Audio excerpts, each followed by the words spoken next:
Okay, so imagine this. You step back 1,400 years and you stumble on the grave of a king. But we're not talking about some stone tomb.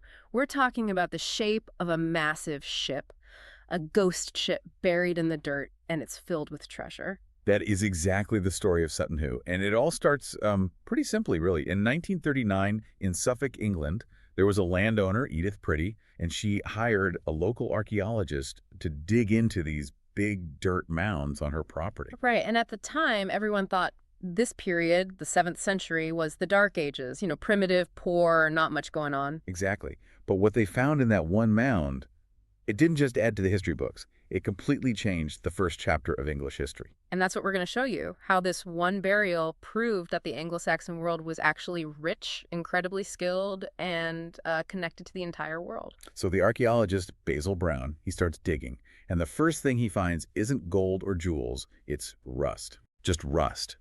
The soil there is really acidic, so over the centuries, the huge wooden ship had completely dissolved.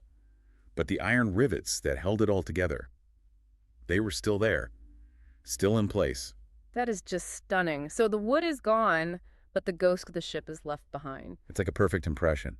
And these thousands of rivets, they outline this enormous vessel. It was almost 89 feet long. 89 feet? That's, what, like 3 school buses parked end to end? Something like that. It was a giant rowing vessel. It could hold up to 40 oarsmen. Perfect for moving fast along the coast. A real symbol of power. But that raises the question, right? Why bury a ship that big? It seems like such an incredible waste of a valuable resource. It was a statement, a massive deliberate ceremony. They dragged this huge ship up from the river, put it in a trench, and made it a permanent monument, a burial chamber for a king. It proves the Anglo-Saxons were master shipbuilders, hundreds of years before the Vikings. And in the middle of this ghost ship, there was the burial chamber itself. Right, built from heavy timbers. But here's the strange part. There was no body. Nobody. So it was just a memorial then? Well, you'd think so, but chemical analysis found traces that confirmed a high-ranking person was laid there.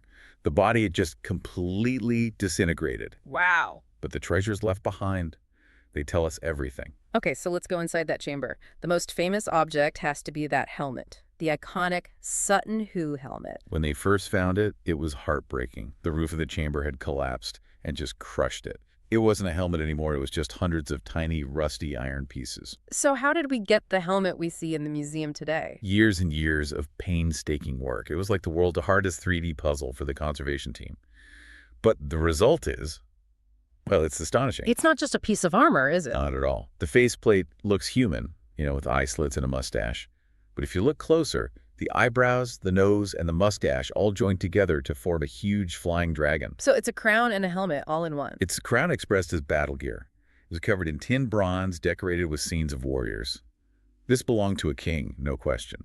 And right beside it, another amazing piece, the great gold buckle. Ah, this is just pure art.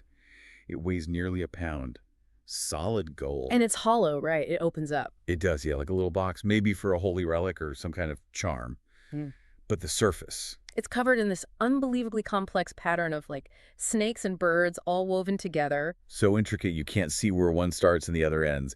This single object proves the Dark Ages idea is just ridiculous. This was a culture creating masterpieces. And of course, a warrior king needs his weapons in the afterlife. They found a longsword with a hilt of gold and deep red garnets, but the blade itself was the real tech marvel. You're talking about the pattern welding. How did that actually work? Well, think of it like folding steel over and over again. They took strips of iron and steel, twisted them, heated them, and hammered them together again and again. So that made it stronger. It made it both incredibly strong and flexible. It wouldn't snap in a fight. This was the most advanced weapon of its time. They also found a shield with a golden bird of prey on it, spears, an axe hammer. I mean, this guy was clearly a battlefield commander. Definitely. But the story gets even bigger when you look at the jewelry and the evidence for global trade. The shoulder clasps, they're just dazzling, solid gold with these interlocking bores on them and covered in red gems. And that technique is called cloisonné. It's like stained glass, but in miniature. They soldered tiny gold walls onto a base, creating thousands of little cells, and then precisely cut pieces of garnet into each one. The effect is brilliant. But the garnets themselves, that's the jaw-dropping part. Where did they come from? Scholars are pretty sure they didn't come from Europe. The best guess, they traveled all the way from India or Sri Lanka. You're kidding. I'm not. This king in rural England in the early 600s was getting luxury goods from Asia. That just changes everything. They were part of a huge global trade network. And there's more. They found a purse. The leather was gone, but the ornate lid survived. And inside, Gold coins. 37 gold coins. And they were crucial because they weren't local.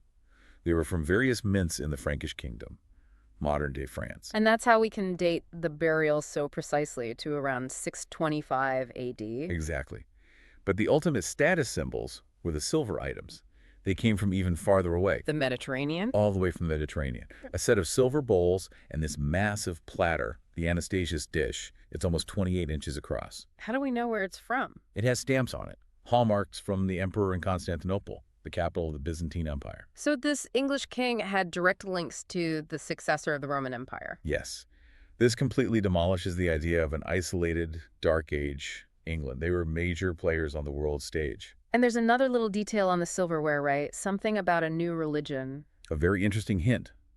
There were 2 silver spoons, and they were inscribed in Greek with the names Saul and Paul. From the Bible. The conversion of St. Paul. Exactly.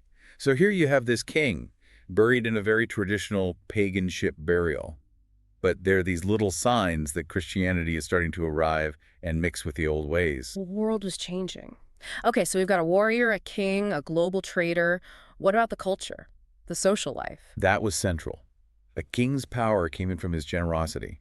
He had to host huge feasts for his warriors. And he needed to do that in the afterlife, too. Of course. So they buried him with huge bronze cauldrons for cooking, silver bowls, and 2 enormous drinking horns. And these weren't just any horns, were they? No, they were from an aurochs, a massive species of wild ox that was already extinct in Britain by then. So they were ancient, priceless heirlooms even at the time. They were incredible status symbols. They just screamed wealth and power. But it wasn't just about feasting. They found a musical instrument, too. They did. A lyre made of maple wood, carefully placed in a beaver skin bag. What does that tell us? It tells us the royal court was a place of high culture. The lyre would have been played by poets. They called them scoops. And the scops were like living history books. That's a great way to put it. They would recite these long, epic poems about heroes and battles, keeping the tribe's history alive.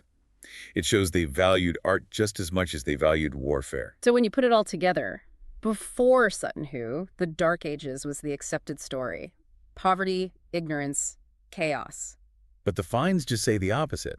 The sheer amount of gold, the skill of the craftsmanship, the high-tech sword. And the global connections. Garnets from Asia, silver from Byzantium. It proves this was a time of great art, incredible wealth, and sophisticated international connections. Most historians agree the man buried here was King Raedwald of East Anglia, a truly powerful ruler. This one ship burial is like this incredible window into a world that we almost completely forgot. It really shows that history is so much more complex and beautiful than the simple labels we give it. It really is. And it makes you wonder, doesn't it? If this was the treasure of just one king from the 7th century, what other stories are still buried out there, just waiting to rewrite history all over again? Something to mull over. Good luck with your studies.